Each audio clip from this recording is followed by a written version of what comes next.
S ಮತ್ತೊಂದು breaking news ಇದೆ. ದೋಸ್ತಿಗಳಿಗೆ ಇನ್ನೂ ಕೂಡ ಆಪರೇಷನ್ನ ಟೆನ್ಷನ್ ದೂರ ಆಗಿಲ್ಲ, ಆಗ್ತಾನೂ ಇಲ್ಲ. ಯಾಕೆಂದರೆ ಬಜೆಟ್ ದಿನವೇ ಆಪರೇಷನ್ ಕಮಲ ನಡೆಯುತ್ತಾ ಅನ್ನುವಂತಹ ಅನುಮಾನ, ಆತಂಕ ಜಾಸ್ತಿ ಆಗ್ತಾ ಇದೆ. ಬಜೆಟ್ ಅಧಿವೇಶನ ಆರಂಭಕ್ಕೋಸ್ಕರ ಬಿಜೆಪಿ ಪಾಳೆಯ ಕೂಡ ಕಾಯ್ತಾ ಇದೆ. ಯಾಕೆಂದರೆ ಎಲ್ಲ ಶಾಸಕರು ಒಟ್ಟಾಗಿ ಅಧಿವೇಶನದಲ್ಲಿ ಭಾಗಿಯಾಗ್ತಾರೆ. ಆ ಟೈಮಲ್ಲಿ ಒಂದು ಬಿಗ್ ಟ್ವಿಸ್ಟ್ ಕೊಡೋಣ ಅಂತ ಬಿಜೆಪಿ ಕೂಡ ಕಾಯ್ತಾ ಇದೆ. ಅದಕ್ಕೆ ಕಾಂಗ್ರೆಸ್ ಕೂಡ ಆತಂಕ ಇದೆ, ಏನಾಗುತ್ತೆ. ಯಾಕೆಂದರೆ ಎಲ್ಲ ಶಾಸಕರನ್ನ ರೆಸಾರ್ಟ್ನಲ್ಲಿ ಬಚ್ಚಿಟ್ಟಿದ್ವಿ, ಈಗ ಅವ್ರವ್ರ ಕೆಲಸದಲ್ಲಿ ಬ್ಯುಸಿ ಆಗಿದ್ದಾರೆ. ಬಿ ಜೆ ಪಿಯವ್ರಿಗೆ ಸಿಗ್ತಾ ಇಲ್ಲ, ತುಂಬ ಚೆಲ್ಲಾಪಿಲ್ಲಿ ಆಗಿದ್ದಾರೆ, ಶಾಸಕರು ಒಟ್ಟಾಗಿ ಸಿಗ್ತಾ ಇಲ್ಲ.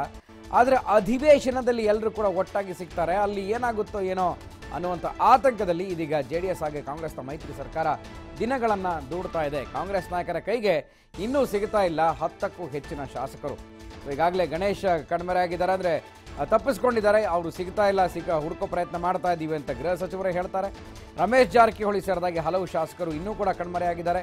ಸೊ ಇದು ಎಲ್ಲೋ ಒಂದು ಕಡೆ ಕಾಂಗ್ರೆಸ್ಗೆ ಬಗ್ಗಲ ಮುಳ್ಳಾಗಿ ಪರಿಣಮಿಸ್ತಾ ಇದೆಯಾ? 10 ಜನ ಶಾಸಕರು ಕೈಗೆ ಸಿಗ್ತಾ ಇಲ್ಲ. ಹಾಗಾಗಿ ಮುಂದೆ ಬಜೆಟ್ನ ಅಧಿವೇಶನದಲ್ಲಿ ಏನಾದರೂ ಆಪರೇಷನ್ ಆಗಿಬಿಡುತ್ತಾ ಅನ್ನುವಂಥ ಆತಂಕ ಎದುರಾಗ್ತಾ ಇದೆ. ಈ ಬಗ್ಗೆ ಮತ್ತಷ್ಟು ಮಾಹಿತಿಯನ್ನು ನಮ್ಮ ಪೊಲಿಟಿಕಲ್ ಎಡಿಟರ್ ಗುರುಲಿಂಗಸ್ವಾಮಿ ದೂರವಾಣಿ ಸಂಪರ್ಕದಲ್ಲಿ ಕೊಡ್ತಾರೆ. ಗುರುಲಿಂಗಸ್ವಾಮಿ, ಬಜೆಟ್ ಅಧಿವೇಶನವನ್ನು ಎದುರು ನೋಡ್ತಾ ಇದೆ ಬಿಜೆಪಿ ಆಪರೇಷನ್ ಕಮಲವನ್ನು ಸಾಧು ಮಾಡೋದಕ್ಕೆ. ಈ ಬಗ್ಗೆ ಟೆನ್ಷನ್ ಕೂಡ ಇದೆ ದೋಸ್ತಿ ಸರ್ಕಾರಕ್ಕೆ, ಏನಾಗಬಹುದು ಅಂತ?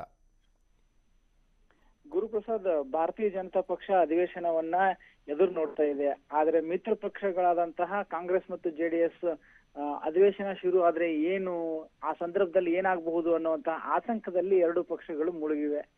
ಆಪರೇಷನ್ ಕಮಲವನ್ನು ಮಾಡಿಯೇ ಸಿದ್ಧ ಅಂತ ಹೇಳಿ ಭಾರತೀಯ ಜನತಾ ಪಕ್ಷ ರೆಡಿಯಾಗಿ ನಿಂತಿದೆ. ಆದ್ರೆ ಇದನ್ನ ಶತಾಯಗತಾಯ ಹುಸಿ ಮಾಡೋದಕ್ಕೆ ಎಲ್ಲ ರೀತಿಯ ತಂತ್ರಗಾರಿಕೆಗಳನ್ನ ಈ JDS ಮತ್ತು ಕಾಂಗ್ರೆಸ್ ಮಾಡ್ತಾ ಇದೆ.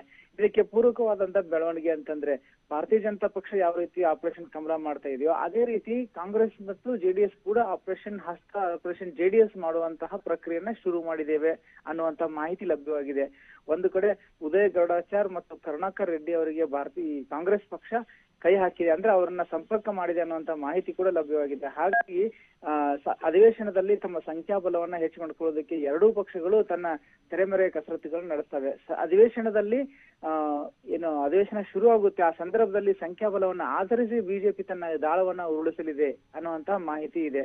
ಅಂದ್ರೆ ಆಡಳಿತ ಪಕ್ಷದಲ್ಲಿ ಬಿಜೆಪಿಗಿಂತಲೂ ಕಡಿಮೆ ಶಾಸಕರು ಇರುವಂತಹ ಸನ್ನಿವೇಶವನ್ನು ನೋಡಿ ಅವರು ವಿಧಾನಸಭೆಯಲ್ಲಿ ಸರ್ಕಾರದ ವಿರುದ್ಧ ಅವಿಶ್ವಾಸ ಗೊತ್ತುವಳಿಯನ್ನ ಮಂಡನೆ ಮಾಡುವಂತಹ ಪ್ರಕ್ರಿಯೆಗೆ ಚಾಲನೆ ನೀಡಬಹುದು. ಗುರುಲಿಂಗಸ್ವಾಮಿ, ಈಗ 10 ಜನ ಕಾಂಗ್ರೆಸ್ನ ಶಾಸಕರು ಕಾಂಗ್ರೆಸ್ನ ಕೈಗೆ ಸಿಗ್ತಾ ಇಲ್ಲ. ಸೊ ಇದು ಕೂಡ ಎಲ್ಲ ಒಂದು ಕಡೆ ಟೆನ್ಷನ್ ಜಾಸ್ತಿ ಮಾಡುವಂಥದ್ದು ಮೈತ್ರಿ ಸರ್ಕಾರಕ್ಕೆ. ಯಾಕೆಂದ್ರೆ ಉಮೇಶ್ ಜಾಧವ್ ಹೇಳ್ತಾರೆ ನಾನು ಪಕ್ಷದಲ್ಲಿ ಇದ್ದೀನಿ, ಆದರೆ ಮುಂದೆ ಏನಾಗ್ತೀನೋ ಗೊತ್ತಿಲ್ಲ, ನಾನು ಕಾರ್ಯಕರ್ತರನ್ನ ಮಾತನಾಡಿಸ್ತೀನಿ ಅಂತ. ಇನ್ನು ರಮೇಶ್ ಜಾರಕಿಹೊಳಿ ಕೈಗೆ ಸಿಗ್ತಾ ಇಲ್ಲ. ಹಾಗೆಯೇ ಕಂಪ್ಲಿ ಶಾಸಕ ಗಣೇಶ್ ಕೂಡ ತಲೆಮರೆಸ್ಕೊಂಡಿದ್ದಾರೆ. ಸೊ ಇದೆಲ್ಲ ಟೆನ್ಷನ್ನ ಜೊತೆಗೆ ಬಜೆಟ್ ಅಧಿವೇಶನದಲ್ಲಿ ಒಂದು ಬ್ರೇಕಿಂಗ್ ನ್ಯೂಸ್ ಏನಾದರೂ ಕೊಟ್ಬಿಡ್ತಾರ ಅನ್ನೋಂಥ ಟೆನ್ಷನ್ ಇದ್ದೇ ಇದೆ ಕಾಂಗ್ರೆಸ್ಗೆ. ಸೊ ಆ ನಿಟ್ಟಿನಲ್ಲಿ ಬಿಜೆಪಿ ವಲಯದಲ್ಲಿ ತ್ರಿಮೂರ್ತಿಗಳಿಗೆ ಆಪರೇಷನ್ ಕಮಲದ ಒಂದು ಜವಾಬ್ದಾರಿ ಕೊಟ್ಟಿದ್ದಾರೆ. ಅಶ್ವಥ್ ನಾರಾಯಣ ಆಗಿರ್ಬೋದು, CP ಯೋಗೇಶ್ವರ ಆಗಿರ್ಬೋದು, ಹಾಗೆ ಮತ್ತೊಬ್ಬರಿಗೆ. ಸೊ ಇದು ಎಲ್ಲ ಒಂದು ಕಡೆ ಸಾಧು ಮಾಡ್ತಾರಾ ಕೆಲಸವನ್ನ? ಬಜೆಟ್ನಲ್ಲಿ ಏನಾದರೂ ಒಂದು ಟ್ವಿಸ್ಟ್ ಕೊಡ್ತಾರಾ ಅಂತ? ಮಿತ್ರ ಪಕ್ಷಗಳ ಶಾಸಕರು ಸದನಕ್ಕೆ ಹಾಜರಾಗದೇ ಇದ್ರೆ ಅದು ಟ್ವಿಸ್ಟೇ. ಹಾಗಾಗಿ ಅವರ ಬರುವಿಕೆಯನ್ನ ಮತ್ತೆ ಅವರ ದೂರ ಇರುವಿಕೆಯನ್ನ ಆಧರಿಸಿ ರಾಜಕೀಯ ದಾಳಗಳು ವಿಧಾನಸಭೆಯಲ್ಲಿ ಉರುಳುತ್ತವೆ. ಭಾರತೀಯ ಜನತಾ ಪಕ್ಷ ಈ ವಿರೋಧ ಪಕ್ಷದ ಸಂಖ್ಯಾಬಲವನ್ನ ಆಧರಿಸಿ ಮತ್ತೆ ಎಷ್ಟು ಜನ ಶಾಸಕರು ಸದನಕ್ಕೆ ಬರೋದಿಲ್ಲ, ಗೈರಾಗ್ತಾರೆ ಅನ್ನೋದನ್ನ ಖಾತ್ರಿಪಡಿಸಿಕೊಂಡ ನಂತರವಷ್ಟೇ ಅವರು ತಮ್ಮ ದಾಳವನ್ನ ಉರುಳಿಸ್ತಾರೆ. ಅಂದ್ರೆ ಸರ್ಕಾರದ ವಿರುದ್ಧವೇ ಅವರು ಅವಿಶ್ವಾಸ ಗೊತ್ತುವಳಿಯನ್ನ ಮಂಡಿಸೋದಕ್ಕೆ ಮುಂದಾಗ್ತಾರೆ. ಇದಕ್ಕೂ ಹೆಚ್ಚಾಗಿ ಏನ್ ಫೈನಾನ್ಸ್ ಬಿಲ್ ಇದೆ, ಬಜೆಟ್ ಇದೆ, ಆ ಬಜೆಟ್ಗೆ ಅನುಮೋದನೆ ಸಿಗದ ರೀತಿ ಏನಾದ್ರೂ ಅವರು ತಂತ್ರಗಾರಿಕೆಯನ್ನು ಅಳವಡಿಸಿ ವಿಧಾನಸಭೆಯಲ್ಲಿ ಭಾರತೀಯ ಜನತಾ ಪಕ್ಷ ಆ ಬಿಲ್ ಅನ್ನ ಉರುಳಿಸ್ಬಿಟ್ರೆ ಅಲ್ಲಿ ಸರ್ಕಾರ ಬಹುತೇಕವಾಗಿ ಪತನ ಆದಂಗೆ, ಅಂದ್ರೆ ಸಂಖ್ಯಾಬಲವನ್ನ ಕಳೆದುಕೊಂಡಿದೆ ಅನ್ನುವಂತಹದ್ದು ಸ್ಪಷ್ಟವಾಗುತ್ತೆ. ಅದಾದ ನಂತರ ಅದು ವಿಷಯ ರಾಜಭವನದ ಅಂಗಳಕ್ಕೆ ಹೋಗುತ್ತೆ. ಸಂಖ್ಯಾಬಲವನ್ನ ಆಧರಿಸಿ ಮತ್ತೊಂದು ಸರಿ ಅಧಿವೇಶನ ಕರಿಬೇಕಾದಂತ ಪರಿಸ್ಥಿತಿ ನಿರ್ಮಾಣ ಆಗುತ್ತೆ. ಓಕೆ, ಥ್ಯಾಂಕ್ ಯು ಗುರುಲಿಂಗಸ್ವಾಮಿ ಮಾಹಿತಿಗೆ.